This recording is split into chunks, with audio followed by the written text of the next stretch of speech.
Mancherial results కి సంబంధించి రాజు live లో అందుబాటులో ఉన్నారు. Raju, what are the results? Counting ప్రక్రియ పూర్తయిందా ఎంపీటీలకు సంబంధించి?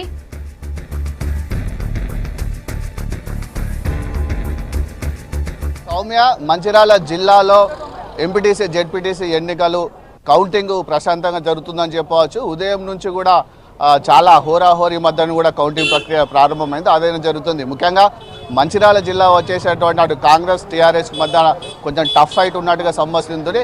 మంచిర్యాలకు వచ్చేసి అటు లక్షట్పేట దండపల్లిలో నువ్వా నేనా అన్నట్టుగా కాంగ్రెస్ టీఆర్ఎస్ మధ్యన ఇటు ఎంపీటీసీ యొక్క గెలుపోటములు డిసైడ్ అవుతున్నాయి. ఇక మిగతా చెన్నూరు బెల్లంపల్లికి వచ్చేస్తే మాత్రం చాలా చోట్ల కూడా టీఆర్ఎస్ తమ యొక్క ఆధిక్యాన్ని కనిపిస్తుంది. ప్రస్తుతం మనము విజువల్స్లో చూస్తున్నాము. గెలిచినటువంటి అభ్యర్థులకు సంబంధించినటువంటి నాయకులు కూడా సంబరాలు చేసుకుంటున్నారు.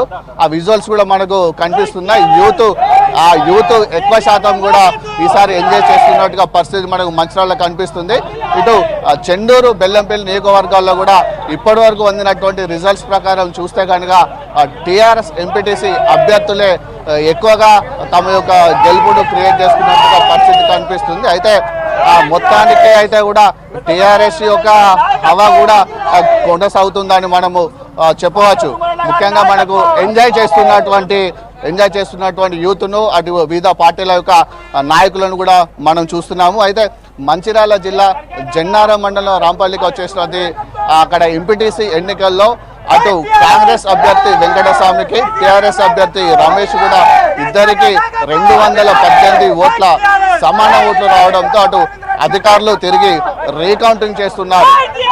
మిగతా అటు బెల్లంపల్లి చోట్ల కూడా కౌంటింగ్ ప్రశాంతంగా జరుగుతుందని చెప్పవచ్చు. ఇక పెద్దపల్లి జిల్లాలో కూడా ప్రశాంతంగా కూడా ఎంపీటీసీ జెడ్పీటీసీ కౌంటింగ్ జరుగుతుంది. అక్కడ కూడా పెద్దపల్లి, సుల్తానాబాద్, ఎలిగేడు, ధర్మారము లాంటి మండలాల్లో కూడా టీఆర్ఎస్ సంబంధించినటువంటి ఎంపీటీసీ అభ్యర్థులు ఎక్కువగా గెలుపొందుతున్న పరిస్థితి కనిపిస్తుంది. అయితే సుల్తానాబాద్ మండలం గర్రెపల్లి సంబంధించినటువంటి విలేజ్ సంబంధించినటువంటి బాక్స్లో మాత్రము పోస్టల్ బాక్స్లో మాత్రము తమ యొక్క గర్రెపల్లి గ్రామాన్ని మండలంగా చేయాలంటూ సీఎం కేసీఆర్కు ఒక లెటర్ రాశారు. సీఎం కేసీఆర్కు రాసినటువంటి లెటరు అక్కడ గర్రెపల్లి గ్రామానికి సంబంధించినటువంటి బ్యాలెట్లో కనిపించడం కొంచెం విడూరంగా అనిపించింది. మిగతా అన్ని చోట్ల కూడా కౌంటింగ్ ప్రక్రియ ప్రశాంతంగా జరుగుతుందని చెప్పవచ్చు. అయితే గెలిచిన అభ్యర్థులు మాత్రము రంగులు పూసుకుంటూ టపాసాలు పేల్చుకుంటూ ఎంజాయ్ చేస్తుంటే ఓడిపోయిన అభ్యర్థులు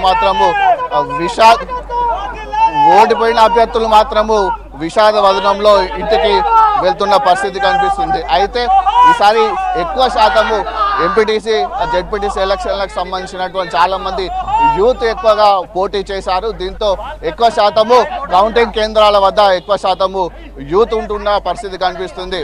గెలిచిన అభ్యర్థులు ఎంతో ఎంజాయ్ చేస్తూ ఉంటే అటు ఓడిపోయిన అభ్యర్థులు మాత్రం చాలా బాధపడుతూ విషాదవంతంతో వెళ్తున్న పరిస్థితి కనిపిస్తుంది. ఇప్పటి వరకు చూసినటువంటి రిజల్ట్ ప్రకారం చూస్తే మంచిర్యాల జిల్లాలో టీఆర్ఎస్ ఎంపీటీసీలు అత్యధిక సీట్లు గెలుచుకున్నట్టుగా అధికారులు చెప్తున్నారు. పెద్దపల్లి జిల్లాలో కూడా అదే పరిస్థితి నిలుస్తుంది. అయితే జన్నారం మండలంలో రాంపల్లి గ్రామానికి సంబంధించిన మాత్రం ఇటు ఎంపీటీసీ అభ్యర్థులకు ఇద్దరికి సమాన ఓట్లు వచ్చాయి. కాంగ్రెస్ అభ్యర్థికి 818 ఓట్లు వచ్చాయి. టీఆర్ఎస్ అభ్యర్థి రమేష్ కూడా 818 ఓట్లు సమాన ఓట్లు రావడంతో తిరిగి అధికారులు అక్కడ రీకౌంటింగ్ చేస్తున్నారు. మిగతా అన్ని చోట్ల కూడా దాదాపు 70% వరకు రిజల్ట్ వచ్చింది.